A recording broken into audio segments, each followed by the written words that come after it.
Bienvenidos a una emisión histórica, especial, de las que ocasionalmente hacemos en Veraz, cuando las circunstancias del país ameritan que debamos refrescar la memoria de entrevistados y legados que hubo por parte de ellos en este programa.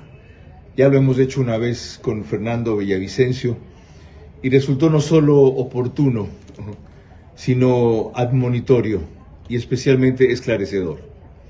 Ahora, ante las circunstancias de que el país abre un nuevo periodo con un nuevo gobierno que ha derrotado 3 veces al correísmo el próximo 24 de mayo, de que cierra esta semana con una asamblea de mayoría clara, aunque no abrumadora, a pesar de que tiene ADN una mayoría significativa, pero no total, era casi igual a la que tenía RC5, toca reparar y refrescar en conceptos históricos que virtió Francisco Huerta Montalvo. Cuando este programa lo hacíamos no solo en un escenario distinto, sino gracias a una plataforma diversa que en esa época nos brindó La Posta, a quien siempre he reconocido el que nos colocaran en medios digitales o plataformas más juveniles, que era un público al cual usualmente no llegábamos.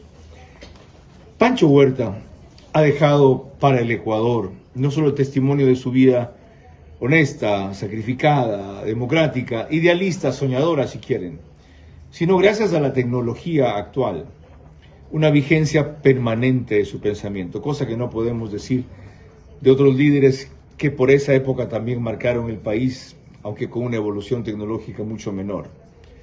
Se me ocurre de primera mano Jaime Roldós y León Febres Cordero. Es tan complicado encontrar entrevistas mías completas con Febres Cordero, mucho más complicado encontrar mi cobertura, por ejemplo, de la gira que hizo Jaime Roldós a Cartagena y a México a finales del 80. Ventajosamente, Pancho Huerta sobrevivió hasta una era diferente. Y en la lucha que él libró contra el narcotráfico, en la advertencia que hizo del peligro de que nos convirtamos en un narcoestado y en la necesidad de unidad política y democrática, la verdad, hay pocos personajes señeros. Uno de ellos, Pancho Huerta. Hago periodismo político desde 1975 y de opinión desde 1978. En ese género cabe ser pluralista, pero no imparcial. Mi experiencia en la búsqueda de democracia exige dejar fuera a quienes la dinamitan y criticar a quienes la construyen para que el modelo sea veraz. Respondo aquí por lo que opino. Mis invitados por lo que expresan. Nada de eso compromete o representa a este medio. Una entrevista veraz es la mejor forma de conocer la verdad. A eso los invito. Ahora. Este espacio Veraz se emite gracias a Pacific Terminal, IES, Instituto Ecuatoriano de Seguridad Social, OX Sport Agency, Banco del Pacífico, CDT Cardio Heredia, Murano Plaza, Paloma San Basilio, Gracias Tour, Marathon Sports, Bankers Club. En esa lucha hay pocos personajes señeros. Uno de ellos honra este espacio como primer invitado, pero sobre todo, ese infatigable luchador político es el responsable de haber advertido a tiempo el rumbo equivocado que ahora nos entrampa y que en buena medida explica este desate de la delincuencia en todo el Ecuador. Vean cómo se lo dijo en el 2012 a Lenín Artieda en Ecuavisa. Acciones policiales han permitido determinar que no son pocas las organizaciones criminales de narcotraficantes que operan desde nuestro territorio. Ya no somos un país en riesgo de convertirnos en una narcodemocracia, ni tampoco somos una democracia. Somos un país tomado por el narcotráfico. En mayo del 2011, el director de la DEA para Sudamérica afirmó que Ecuador era la Naciones Unidas del crimen organizado. En febrero del 2012, el ejército ecuatoriano en su reporte de responsabilidad social señaló que el narcotráfico y el crimen organizado podrían desbordarse. Es poderoso, invade todo, lo toma todo en cuanto que con el lavado toma la banca. Y a través de la banca toma la economía de los países. Y a través de la economía en países como los nuestros y en muchos otros, con el peso que eso tiene sobre la política, se toma también la política. Y entonces, para garantizarse, se toma la Fuerza Armada y hace rato tiene vínculos con la policía, compra medios de comunicación, invade la iglesia, se toma todo. Bienvenido, doctor Francisco Huerta Montalvo, médico, liberal, alfarista de verdad, político de siempre, ex candidato a la presidencia 83-84, alcalde de Guayaquil, embajador en Venezuela, ministro de Salud, actualmente vicepresidente del Consejo Regente de la Universidad Casagrande y subdirector de Expreso. ¿Cómo evitar el totalitarismo? Es el tema de este programa y a la vez mi primera pregunta. Bueno, eso es largo. Pensando en totalitarismo, una de mis lecturas más interesantes, ilustrativa, es un tomo como de 500 páginas, de Hannah Arendt, una norteamericana judía de religión, nacida en 1906, y tiene todo un tomazo, Orígenes del totalitarismo, donde narran dos formas claves del totalitarismo: el nazismo y el estalinismo. ¿Cómo evitamos eso? En plena posibilidad del europeo creciente, luminoso, se produce un Hitler y se toma Alemania. Y bueno, venían de un régimen realista con soberanos corruptos, Rasputín y toda la corte rusa, ni hablar. Pero no estamos exagerando al equiparar el totalitarismo actual que piensa retornar en el Ecuador, instalado en Venezuela, en Nicaragua, en Cuba, con el estalinismo y el nazismo. No, porque esos son los orígenes. Ahora hay variedades locales, pero también negativas tremendamente. Pero no son genocidas. Se toman todo y son capaces de todo. ¿Se ratifica usted en lo que le oímos ahí entonces? Por supuesto. ¿Somos un país tomado por el narcotráfico todavía? Yo creo que más que antes, Carlos, y esa es la tragedia. Y el país no lo quiere asumir porque no le gustan las malas noticias. ¿Cómo se demuestra eso? ¿Cómo porque se ve eso? La magnitud del narcotráfico que se ve en el Ecuador, las capturas de los cargamentos. En este instante somos la autopista internacional del narcotráfico, según algunas personas nos han caracterizado. Por aquí circula todo el que llega de Colombia, la droga que llega de Colombia y del Perú, y sale por el Pacífico a Europa, a Estados Unidos. Pero eso no es nuevo, ahora es mayor. Ha crecido notablemente. Y asimismo han crecido las capturas. Y el sicariato también ha crecido notablemente. Entonces estamos tomados. ¿Y no ha pasado eso en varias partes del mundo también? Menos, no hemos tenido una coyuntura como, por ejemplo, estar sin radares más de un año. Ahí hay complicidades. Y parte de la campaña está financiada en algunos candidatos con toda seguridad con el narcotráfico. De la campaña actual. De la actual. Pero lo suyo es una presunción lógica, no una constatación. Lo mío es lo derivado de Angostura. Cuando veo narcoguerrilla con fuertes vínculos con el Ecuador, entonces los vínculos tienen que ser en doble vía. Los en teoría políticos, pero no hay reconocimiento de la condición del grupo subversivo, sino que lo quieren llamar beligerante. Es decir, toda la parafernalia semántica que se juega en estos ¿Por qué no se pudo frenar eso si usted lo advirtió tan dramáticamente a tiempo? Porque había complicidades. ¿De quiénes?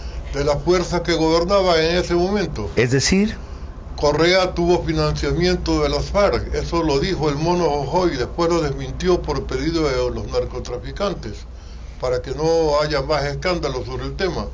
Pero los narcotraficantes en la cárcel, los hermanos Otaiza, me ratificaron que ellos consiguieron que el Mono Jojoy haga la aclaración.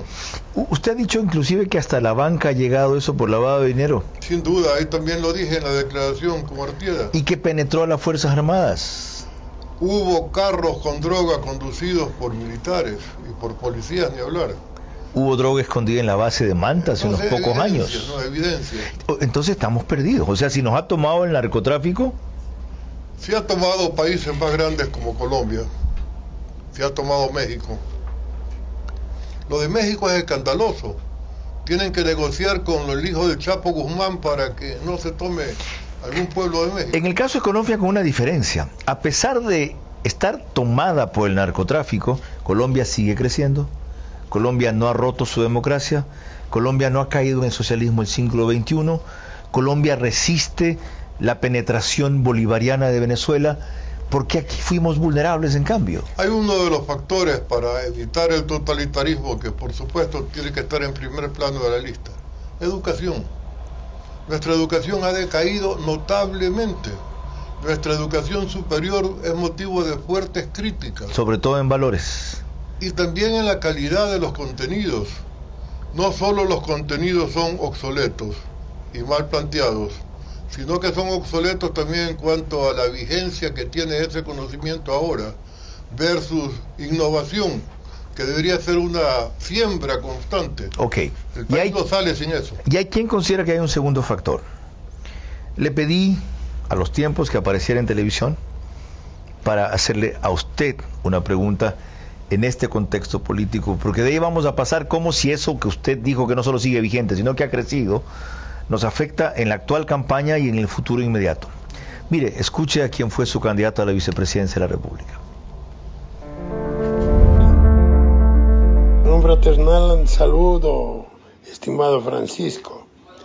¿Crees tú que con partidos políticos democráticos, donde haya libertad interna, se puede evitar el totalitarismo? Ahí está la pregunta. ¿Qué le responde a Rodrigo Espinosa Bermeo? Tienes razón. Necesitamos partidos políticos democráticos. No tenemos ahora esa condición. ¿Ninguno? Ninguno en plenitud. Yo no conozco de... ninguno en plenitud. Sí. Un partido tiene que ser un corpus de formación ciudadana. Definitivamente. Ese rol a veces no lo cumple nadie en el Ecuador. Por eso digo que tenemos habitantes con cédula y no ciudadanos. Pancho, los partidos hacen primarias. Usted sabe cómo son esas primarias. Algunas impuestas por el líder, otras tienen en verdad un concurso. Pero no participa ni el 10% de la masa partidaria. Es decir, que estamos comprando firmas para hacer partidos. 2.50 la firma, por eso se repiten y por eso nulitan las actas en el Consejo Nacional Electoral. No le podemos apostar a los partidos, entonces, ¿a qué le apostamos? A la educación, insisto. Una. Pero todo el mundo, una sociedad educadora, tenemos que educar en la universidad, pero también en la casa y también en los partidos. ¿Cómo educamos en esta campaña? ¿Qué es lo inmediato? En esta campaña, ¿qué están diciendo los candidatos? Casi nada. De los sustantivos, casi nada. Comparaciones como eso de la niña que tiene que arreglarse, no puede ser eso el mecanismo para definir un comportamiento económico. Bueno, si bien Guillermo Lasso tuvo ese mismo dislate, también ha tenido una propuesta que a él le ha costado aceptar, que es autorizar bajo ciertas condiciones portar armas para enfrentar la ola de inseguridad, pero más que para enfrentarla, para que la gente pueda defenderse. Pero ¿será que estamos atacando las consecuencias, pero no las causas? Pero ahora sí, Nebot dijo eso, que por ahora hay que atacar los efectos, que no hay que olvidarse de las causas, pero el efecto no puede ser que la gente deje que la maten. Sin duda, pero portar armas es riesgoso también. La tenencia de armas puede ser más asumible. La diferencia es que la tengo en mi casa o la cargo. Porque si la cargo voy a disparar y va a haber muertos. Portar armas para quienes están en alto riesgo sin ser policías, guardias, camaroneros o ganaderos. Debería ser permitido caso por caso y que el permiso debe darlo las Fuerzas Armadas. ¿Alguna vez portó armas, Pancho? Sí, cuando estaba en campaña y teníamos amenazas. ¿Sirvió? En alguna ocasión tuvimos que disparar al aire y la gente dejó de dispararnos a nosotros de unos carros que pasaban. ¿No cumplen una función disuasiva en cierta medida entonces? Por supuesto que sí, por supuesto, ese es el rol. Ahora, usted habló de la causa, hablemos de la causa, pero de la causa también coyuntural. ¿Por qué este disparo de la delincuencia? Porque estamos llenos de hambre, entre otros factores.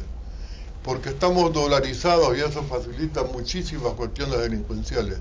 Y porque estamos tomados por la mafia del narcotráfico, que tiene disputas de territorios, sicariatos, ejecuciones mandadas a hacer desde la cárcel. ¿Cómo rompemos este ciclo o es Perdóneme, que imposible? yo creo que hay otro factor para lo delincuencial. Una acción política para generar un estado de caos. ¿Cómo es para eso? dar la imagen de que el gobierno no sirve para nada, lo cual Ajá. no hace falta mostrarlo mucho. Qué bien que lo dijo. Pero si se incentiva un estado de descomposición que tiene manifestaciones de gran inseguridad, Ajá. ese gobierno queda peor. ¿Quién lo incentiva? Ya imaginamos quiénes, ¿no? Los que van a ser usufructuarios de ese caos.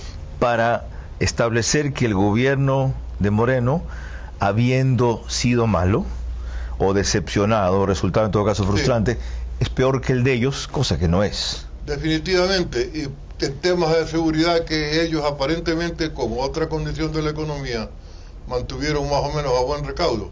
Pero fue durante el gobierno de ellos que el narcotráfico comienza a penetrar en el país. ¿Por qué un buen sector de electores hasta ahora no lo entiende así? Yo no le quiero echar toda la culpa al actual gobierno, pero se dice que el mejor jefe de campaña del correísmo es Moreno. ¿Y fue deliberado eso? No creo. Simplemente la coyuntura nacional cambió. Y la gente no entiende que la coyuntura cambió. Todavía no asumen el riesgo que tenemos en la economía, en la pandemia. ¿No es injusto acusar de eso a Moreno cuando el vicepresidente que le pusieron, Glass, está preso? Cuando la vicepresidenta que lo sucedió a Glass está condenada? Cuando Correa tiene sentencia ejecutoriada y orden de prisión. Pero hay otros pillos que no tienen ni la sombra de un juicio. Claro, usted quiere lo perfecto, pues. Lo No, perfecto yo es enemigo de lo quiero que bueno. la justicia sea total, no a dedo. Aquí en el Ecuador, En cualquier parte del mundo. ¿dónde es así? En cualquier parte A ver. donde la justicia, los países escandinavos tienen otro tipo de justicia. sin Bien duda. dicho. Bien. Y los países escandinavos no tienen casi pobreza. Los países escandinavos tienen lo que usted dice que falta, que es educación. Ahí están los factores, justamente. Eso es lo que tenemos que hacer.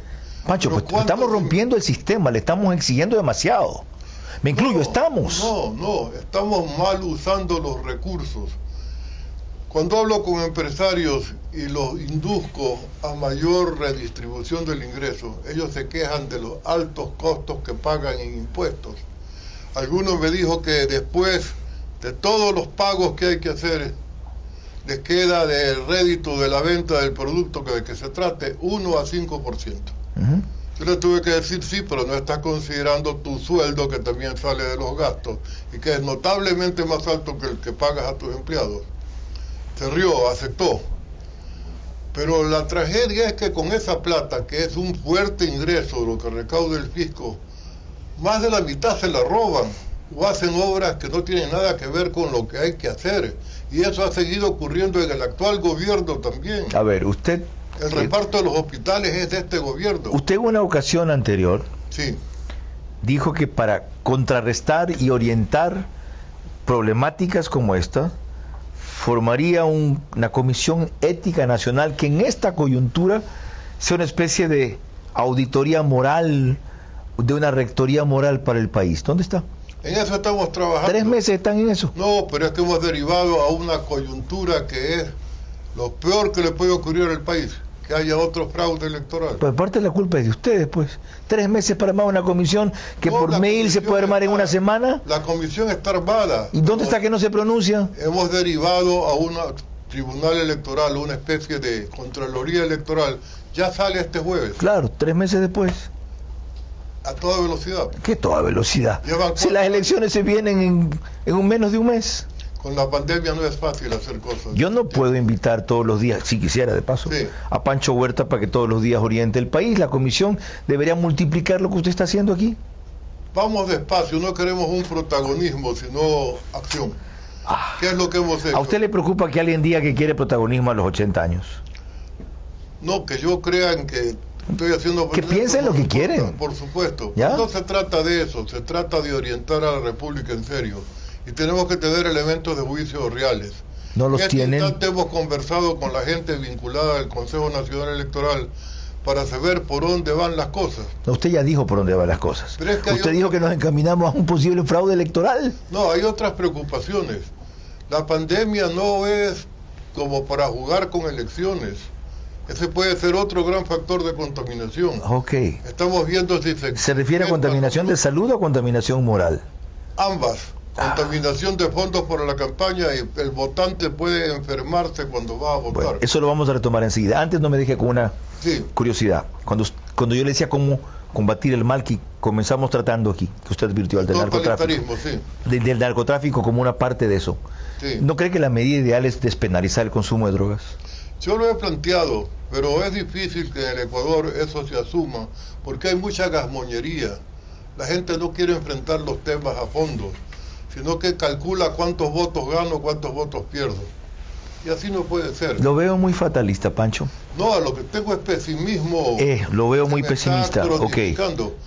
Pero al final de la caja de Pandora está la esperanza, pero hay que abrir la caja de Pandora para ver la esperanza. Proseguiremos en eso. Ahora, déjeme contarle que yo también creo en esa anécdota de Madero con Zapata. Madero le decía, Emiliano, hay que tener esperanza. Y Zapata le contestó, sí, señor presidente, pero las tortillas se hacen de maíz, no de esperanza. Dos próceres mexicanos. Y válida la referencia. Volvemos enseguida con Pancho Huerta y su testimonio más que sus respuestas respecto a un mal que se puede venir y es peor que el que estamos soportando ya, porque es el sustento para que se impregne y no se vaya más, el totalitarismo.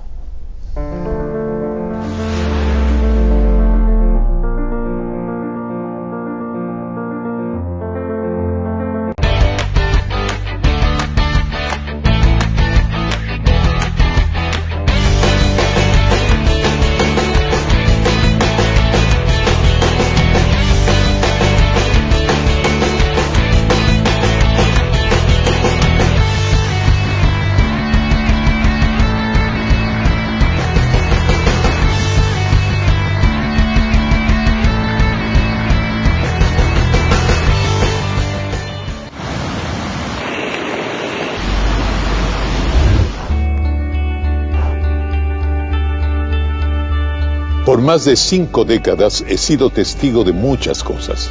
Y créanme, no hay nadie que sepa más que yo que salimos porque salimos.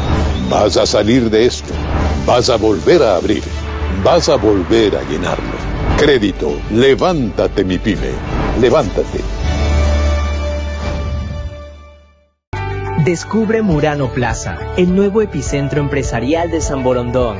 Disfruta de espacios comunes con salas de reuniones, terrazas y cafeterías, pensados para que cada encuentro sea una oportunidad de cerrar tu próximo gran negocio. Encontrarás 120 oficinas modernas y 12 locales comerciales diseñados para potenciar tu crecimiento. Murano Plaza es la expansión que tu negocio necesita. Compruébalo.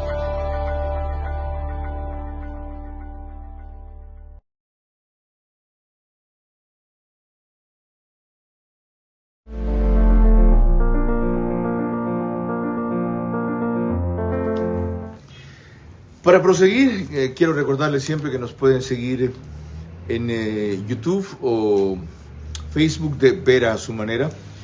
Estamos en las dos mayores carreras del país, Extinto de Cable, que es canal 15 de Vito TVO o 709 si prefieren alta definición.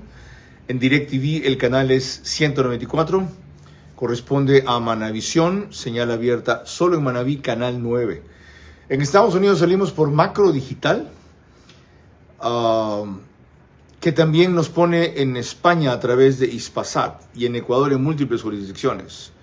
Loja, Santa Elena, Santo Domingo, Los Áchilas, Cumbayá, Chincha, Galápagos especialmente.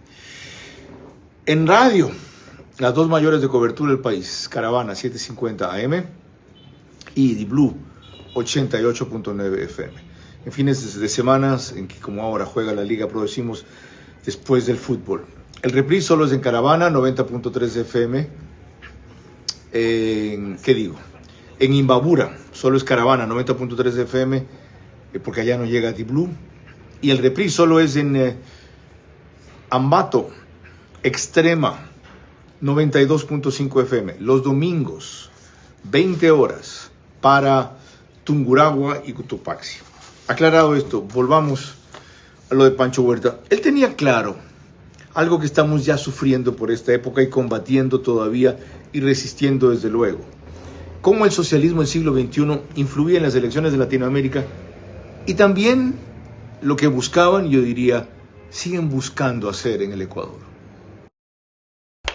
Estamos hablando con Pancho Huerta sobre un tema crucial, cómo evitar el totalitarismo. Y muchas de esas respuestas las ha dado ya en la parte anterior, pero nos dejó enganchado con una preocupación, la electoral. ¿Por qué? Desarróllela esa. Es clave que respeten la voluntad popular para que se pueda hablar de democracia. México hizo su revolución con el eslogan sufragio libre, no reelección. En América Latina tenemos demasiada manipulación electoral y ahora con los medios electrónicos es más difícil controlarla. Pero podemos tener certeza de que ha habido con los apagones la posibilidad de grandes fraudes en toda América Latina. Esas manifestaciones de masivas victorias del socialismo del siglo XXI son sospechosas, algunas de ellas. No puede ser que pueblos que están sometidos a lo que están siendo sometidos respondan electoralmente a favor de quien los somete. Entonces eso se explica con fraude. Sí puede ser, porque los gobiernos que lo sucedieron fueron peores que los malos que lo antecedieron. El kirchnerismo está volviendo en Argentina, Evo Morales triunfó con su candidato en Bolivia, aquí alguien que no se pensaba tiene 22, 23% y nadie sabe cómo se llama, pero sí sabe que es el candidato de Correa. Sí, no hay causa única, decíamos antes, pero también dijimos que Moreno era el jefe de campaña. Bueno, pero Correa. Moreno en cierta forma era parte de lo mismo. En Argentina no, Macri era el relevo, la diferencia y no lo fue. Desgraciadamente ahí hay factores que no tienen moneda para manejar como es debido. Uno hace un superendeudamiento, el otro modifica todo y ahorita están con... En Bolivia Yanín Añez se equivocó. Yo creo que en Bolivia la situación la propició la señora interina. Ella, inclusive un rato queriendo lanzarse a la presidencia. Fue el mejor que podían haber puesto. Ellos, porque fue el ministro de Finanzas de Evo Morales. Ok, ya. Volvamos a lo nuestro. Esas preocupaciones sobre lo electoral han estado vigentes siempre. ¿Se acuerda del Tribunal de la Mano Negra? Claro. Bueno, usted y yo somos de esa generación. Los que nos están viendo no saben de qué diablo estamos hablando con el Tribunal de la Mano Negra. Siempre que hay elecciones hay la misma preocupación recurrente. ¿Qué es lo grave ahora? Que el fraude puede ser electrónico y es más difícil de detectar y de frenar. A la vez, Pancho, con quienes hicieron trampa siempre en las elecciones, ahora les vamos a dar la oportunidad de esa ley que ellos dejaron para perjudicar a otros, ser favorable a ellos. ¿Cómo se maneja la ley cuando no conviene tenerla? Hay que derogarla, pero si está vigente hay que utilizarla. ¿Y no hay un principio superior a la legalidad que es la justicia? La justicia aquí debería ser hace rato, yo lo propicié pero no tuve éxito, un interinazgo para que haya un gobierno de transición que tenga la energía para tomar las definiciones que hacen falta y luego reordenar a la República, tratar de avanzar en democracia. Cierto, que sea lo que Moreno debió ser y no pudo ser. Ahí está. Y sea lo que el próximo debería ser, pero no va a ser, porque pensará en su gobernabilidad y en la sucesión. Y con otra categoría, el próximo debe ser transitorio y de unidad nacional. Nadie puede solo resolver toda la crisis. Sea quien gane. Sea quien gane, debería llamar a un gran gobierno de concertación. Sigamos en esta coyuntura. En algún debate de chat recientemente, de grupos amigos y un chat pequeñito, yo les tuve que decir que primero los noto pensando con el deseo. Es decir, no se argumenta con razones, sino yo quiero. Ajá. Y cuando se dice yo quiero, se dice yo creo. Qué bien, eso en inglés se llama wishful thinking. Y entonces los noto pensando con el deseo. Con el hígado, piensan con el corazón, otros piensan con los testículos y casi nadie piensa con el cerebro. Qué bien. ¿Se los dijo, Pancho? Se los dije. ¿Y qué le respondieron? No me respondieron. Después tuve que hacer una invocación a San Francisco de Asís, que coincidimos con un Francisco que está en ese chat. ¿Y cuál fue su invocación a San Francisco de Asís? Que los franciscos parece que tenemos una tendencia a buscar la conciliación, aunque a ratos el Papa me hace dudar. Y a propósito de lo que ha dicho Pancho Huerta, yo les pedí a ustedes a través de mi cuenta de Twitter que le plantearan preguntas. Vamos con 4 que son muy pertinentes en este momento. El usuario, que se identifica como Juan de Oca, le pregunta: ¿por qué la masonería ecuatoriana no actuó en contra de la dictadura de Correa y sigue callada ante la corrupción? No, la hemos combatido. Uno de nuestros mayores líderes, recientemente fallecido, Jorge Rodríguez, estuvo haciendo un enorme y gran trabajo en la Comisión Anticorrupción. Como ciudadano sí, pero como masonería no ha habido un pronunciamiento conjunto. Nosotros nunca actuamos como orden, porque entonces pondríamos la unidad interna en riesgo, porque hay distintas maneras de entender ciertas cosas. Pero estamos preparados para salir a actuar como personas. Edgar Escobar Villegas le pregunta: ¿hasta cuándo sus respuestas ambivalentes que confunde a parte del electorado? Hasta que yo me lo permita. Si él las considera ambivalentes, yo no tengo mucho que modificar. Olger Suárez Valles, en cambio, le dice: un gobierno donde imperen los recursos tecnológicos de inteligencia artificial para eliminar burocracia y corrupción se puede implementar en el Ecuador actual, y cómo desmantelar las mini mafias que son municipios y prefecturas. No hay tal, eso es un sistema administrativo que no puede centralizarlo todo. Los municipios son la esencia de la libertad, decía Martí, y yo creo permanentemente en eso. Y hay una última, en la coyuntura actual, hoy entiendo yo esto como con los candidatos hasta el momento inscritos. Sí. ¿Por quién va a votar? Todavía no tengo definido el voto. ¿Es parte del 42%? Parte del 42%. Estoy esperando el debate. Ajá. Ojalá que sea bien armado. Y estoy esperando el candidato que me ilusione, porque yo tengo un notable desencanto. ¿Usted es ilusionable todavía? Yo creo que sí, porque a veces leyendo un poema me emociono. ¿Cómo no voy a ser ilusionable? Yo no me refería a eso. Su sensibilidad artística y de otro tipo es evidente, y a Dios gracias no la ha perdido. Política también, por eso ando en lo que ando metido. ¿Qué lo ilusionaría, Pancho? ¿Oír qué, saber qué, ver qué, conocer qué? Un llamado a la gran unidad nacional, por ejemplo. Pero con bases prácticas, todos llaman a esa vaina. No, hay arrogancia, hay algunos grupos que se han enconchado y creen que ya tienen ganadas las elecciones. Ajá. Y valdría que se abran, porque esto es con votos, no con ilusiones. Qué bien dicho. Miren, permítanme acotar una infidencia que no es suya. Uno de esos grupos tiene a un profesional que por supuesto no es de mi simpatía, pero que es un tipo muy bien formado intelectualmente y competente, que ha dicho: yo me voy a hacer cargo de Semplades. Sin haber ganado, él se va a hacer cargo de Semplades. Y lo que quiero en Semplades es dedicarme a repensar el Ecuador para una serie de propuestas y fórmulas que transformen este país para siempre. No han ganado las elecciones, pero ya han escogido el puesto que quieren. Más con Pancho Huerta sobre cómo evitar el totalitarismo cuando volvamos. Ese tipo de gente se llaman tontos pomposos.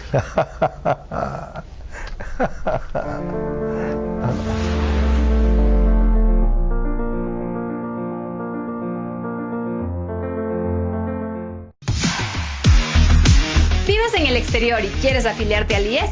Aportando desde $82.72 puedes afiliar. Sé parte de los afiliados seguros en el exterior. Accede a préstamo hipotecario y prendario, así como pensión jubilar. Además a cobertura de salud en territorio nacional, auxilio de funerales y convenios internacionales. Afíliate ya desde cualquier parte del mundo, 100% en línea, a través de nuestro nuevo acceso directo en ies.gov.es.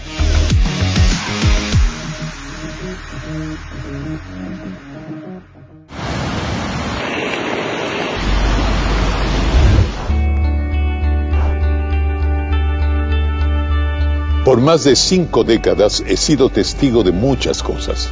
Y créanme, no hay nadie que sepa más que yo que salimos porque salimos. Vas a salir de esto. Vas a volver a abrir. Vas a volver a llenarlo. Crédito, levántate mi pyme. Levántate.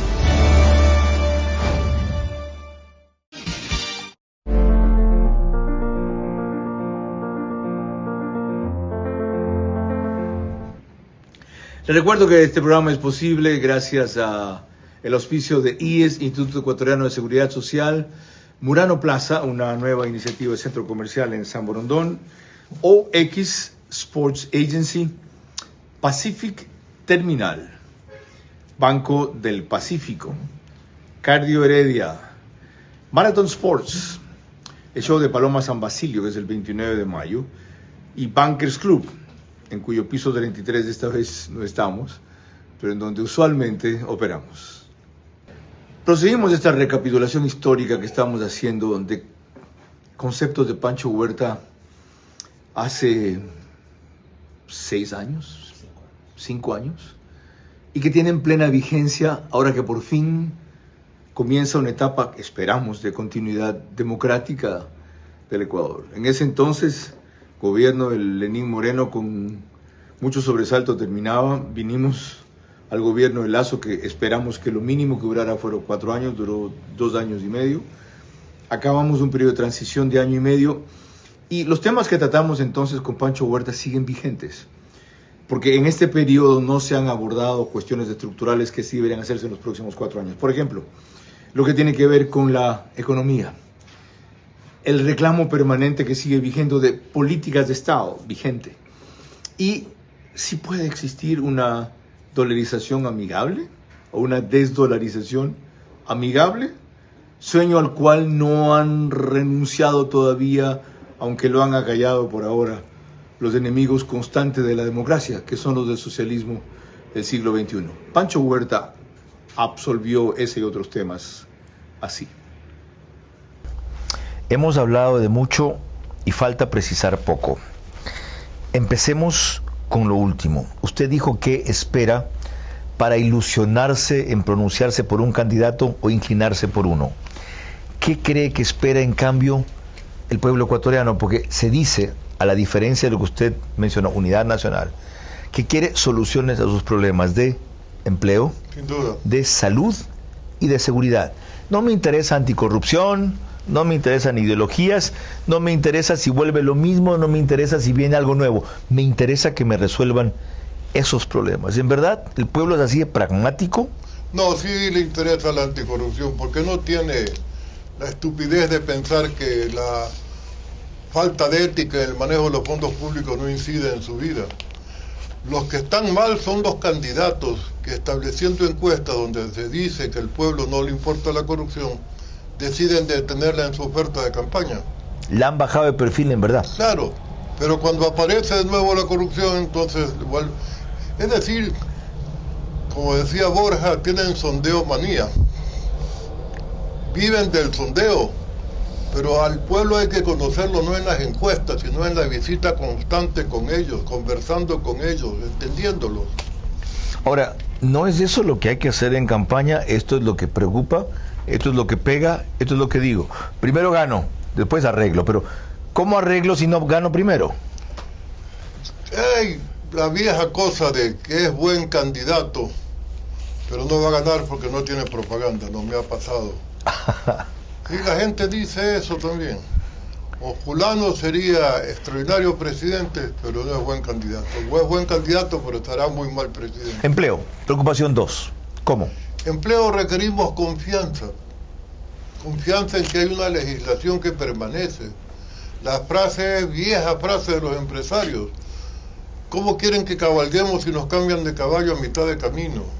Y tienen razón, pues. Ahora, ¿eso es posible todavía con este gobierno o resignamos los últimos 6 meses? Ya más no se puede hacer, más no se le puede pedir. Se puede hacer gran daño en estos últimos 6 meses. Exactamente.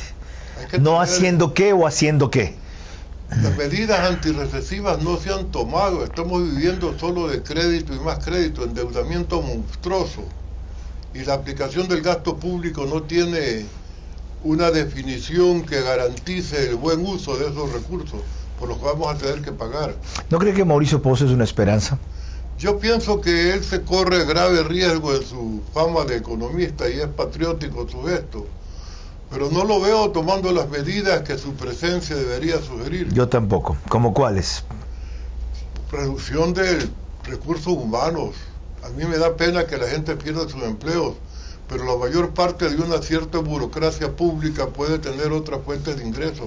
Con seguridad, la mayor parte de ellos tienen casa propia. Pero tenemos que rescatar la economía. Cuando yo era candidato nos tocó devaluar. ¿Y qué más nos quedaba? Bueno, entramos en el tema que me interesaba. ¿Se puede hablar de una desdolarización amigable? No hay tal.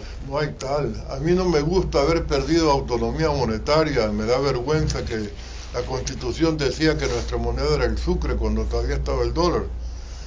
Pero hacia allá va el mundo, a monedas únicas como la Comunidad Europea. Y la otra preocupación era seguridad. Salud, empleo, seguridad. Hablamos un poco de eso al comenzar el análisis a propósito de la coyuntura del narcotráfico y de una serie de medidas puntuales. El problema es que se identifica en una crisis de seguridad las causas estructurales, y como son lentas y remotas, nunca se las ataca por lo coyuntural. Y el problema es que lo coyuntural se resuelve y pasado el mes se olvida.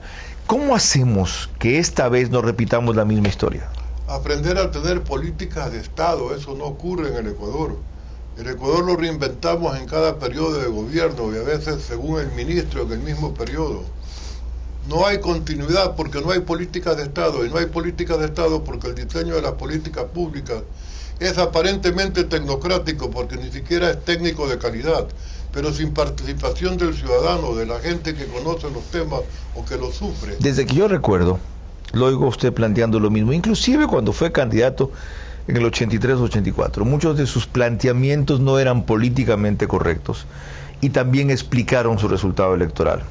Usted compitió con una maquinaria formidable, por un lado de la Izquierda Democrática, para otro de Febres Cordero, con propuestas extremas, la una, no quiero decir radicales en el sentido del socialismo democrático que estaba recién gestándose, y la otra de un populismo liberal que fue arrasador.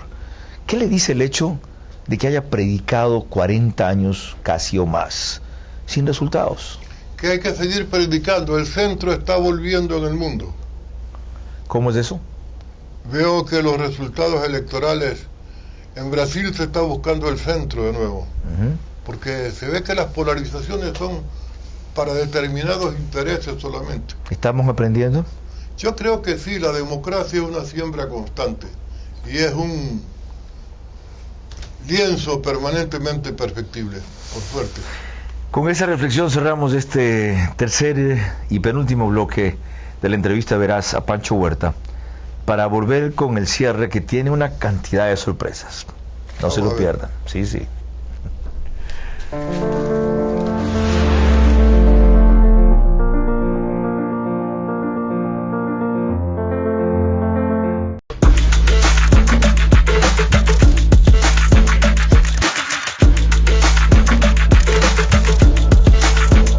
22 horas. El tema de la constituyente, una nueva elección para decir hagamos la constituyente ahora ya en estos días. Eso más bien va a frenar la inversión. De lunes a viernes y domingos.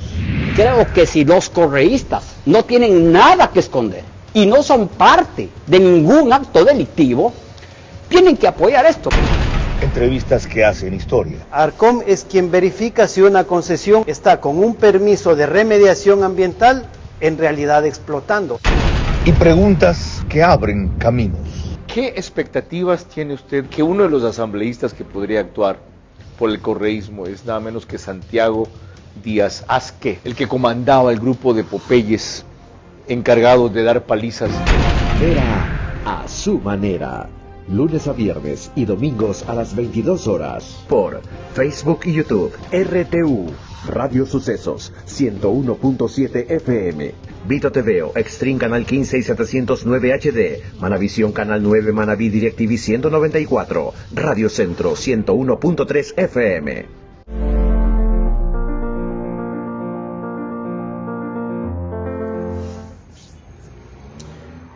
En este bloque final, Pancho Huerta se refirió a lo que está en proceso también ahora, la conformación de la Asamblea Venidera, entonces por aquellos años, ahora ya configurada, pero en un veremos qué sale.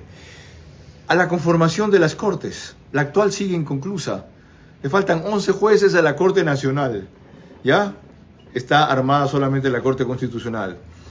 Y una cosa hermosa respondió a una pregunta de su hijo Eloy, así como a muchas o varias mías, de manera corta y directa, en un ida y vuelta, en un ping-pong de conversación que por entonces caracterizaba el programa. Recordar hoy lo que nos dijo se vuelve tan histórico como conmovedor. Podría preguntar de otros temas, pero prefiero profundizar en los que ya hemos tratado, porque pueden existir algunos cabos sueltos. Entre los que más me preocupan está lo del Consejo Nacional Electoral. Estamos con un cuestionamiento horrendo de toda la institucionalidad. Con la Asamblea pasa lo mismo. Pero ya tenemos que acostumbrarnos a vivir con lo que tenemos.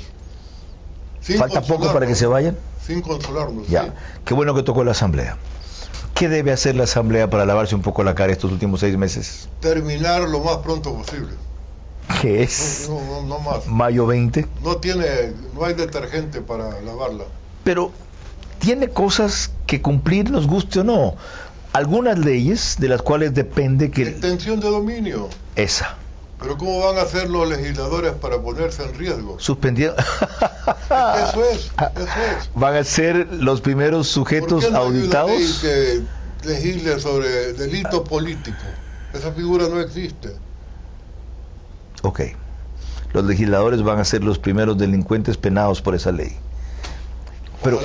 Pero lo grave, en cuanto a la otra, la ley anticorrupción, es que si no se despachan rápido, el camino que tomó el gobierno, que ya es irreversible, financieramente no se agilita, no vienen los fondos del FMI. Sí. Y ahí nos quedamos hasta sin elecciones, ya no por la pandemia, sino por circulante para llevarlas adelante. Es decir, la tragedia del Ecuador de estos días es que vivimos una serie de contradicciones ridículas.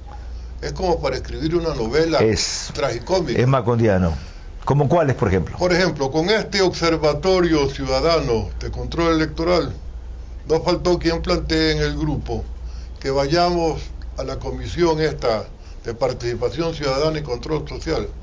Y yo le dije, pero ¿cómo voy a ir a inscribir a este grupo si yo soy de los que firmó para que desaparezca ese grupo? Entonces, ¿cómo la voy a convalidar? Correcto. Pero por el estilo, esa comisión ha planteado ahora un proyecto anticorrupción en el Congreso que tiene que desaparecerla. Entonces, ¿quién entiende esto? A la Asamblea le toca también fiscalizar en el periodo que les queda. Por supuesto. ¿Cero fiscalización o cambiar las prioridades? La prioridad de fiscalización se dio rápidamente contra Romo, pero la fiscalizan por tener uso de gas lacrimógeno fuera de fecha y no por las razones reales que debió haber sido. Mientras ahora, en cambio, se exige mano dura a la policía, ¿ya? Cuando la mano enérgica que empleó con extremos o errores como ese, que fueron casos aislados, es condenada. En verdad, es una cuestión de contradicciones. Y se dio lugar a que queremos la paz de la República, pero cuando se reprime unas manifestaciones que le generan un vandalismo, todo el mundo reclama los derechos humanos. En el caso del concurso para jueces de la Corte, se retomó. Hay quienes dicen que debe anularse, hay quienes dicen que tiene que proseguir. Yo he conversado con algunos jueces, me han dado las mejores razones para decir que todo está muy bien, pero las razones de lo que se percibe en la opinión pública también tienen que ser tomadas en cuenta. Hay exceso de suspicacia. ¿Cómo se combate eso? Con exceso de transparencia. Pero hay errores como mandar una circular con unas calificaciones teóricas. Exacto. Y da lugar a la sospecha. Y decir que hay mails ficticios o que por climatización se tuvo... Ahora, con esa sospecha, ¿cabe que siga el concurso o no? Debería hacerse uno nuevo para despejar toda duda. No queda alternativa. Bueno, ahora, absueltas de esas inquietudes, hay alguien que le quiere hacer una pregunta. Y es alguien a quien usted va a identificar fácilmente. Hola, padre. Sorpresa. A mí también me sorprendieron cuando me contactaron con esta propuesta de que te haga una pregunta sin avisarte para que la respondas en una entrevista con Carlos Vera. Pero bueno, agradezco y aprovecho el momento para preguntarte algo que me interesa saber, ya que a mí me consta que tú estudiaste medicina en la universidad y nunca la ejerciste. Quisiera saber qué pasó o qué fue lo que te motivó a ti a que persigas una vocación política. Así que, cuéntame, padre. Un abrazo, Carlos, padre, gracias por la oportunidad, que les vaya muy bien.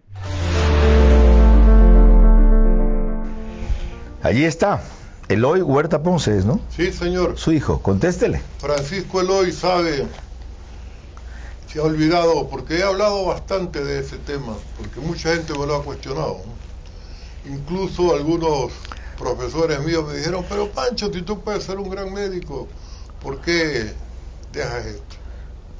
Cuando estaba yo en segundo o tercer año de medicina, muy aplicado, muy de buena memoria, desarrollada con el estudio de la anatomía, comienzo a ir a los hospitales, y en el hospital veo casos increíbles de anemia, como decíamos en medicina, que no están en los libros.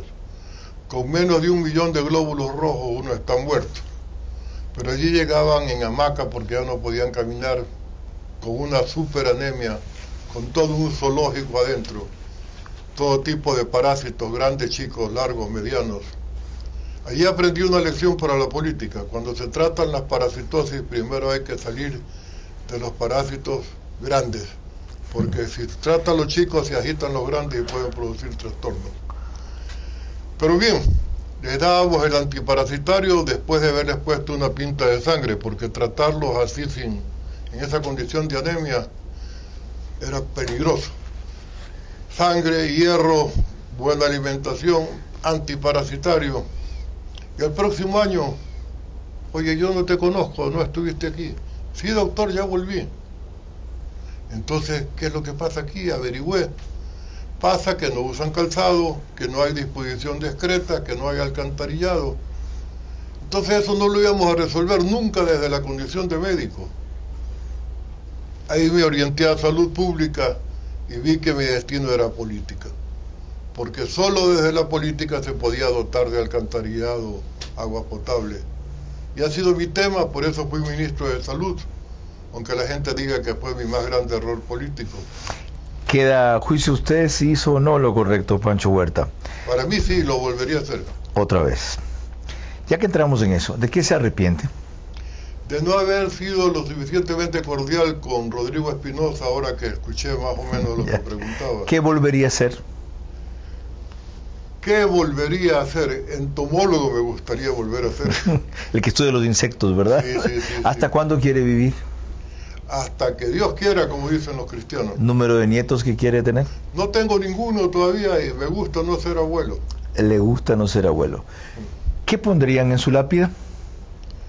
No tengo idea de muerte todavía como para pensar en mi lápida, pero podría ser simple: aquí nace un ciudadano. ¿Por qué sigue en Expreso?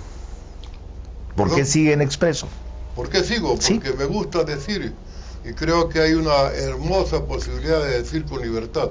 ¿Qué le ha dado la universidad? Creo que, perdóname hacer una cuña de Expreso, pero es uno de los diarios que mejor está cumpliendo con su rol. Es extraordinaria su redireccionamiento en los últimos años. Y usted tiene un aporte importante a eso. Galo Martínez Leisquer otro y Galo Martínez padre, la inspiración. Me place decirlo también. Pero hay un grupo serio de periodismo que lo hay, y duro. ¿Qué le ha dado la universidad? La universidad tiene el problema de todas las universidades públicas en estos días, con las deudas que el Estado le mantiene. Por suerte ya han pagado un segmento. Los padres de familia con la crisis están atrasados y eso nos da dificultades económicas. ¿Volvería a ser embajador en algún país? Es un cargo hermoso si se lo desempeña con entusiasmo. Básicamente para difusión cultural, para hacer negocios entre los países y para, como en el caso de lo que hice en Naciones Unidas, poder expresar algunas cosas que parece donde todo está ya dicho, pero siempre hay algo nuevo que decir. ¿Qué piensa mientras se hace diálisis? ¿Perdón?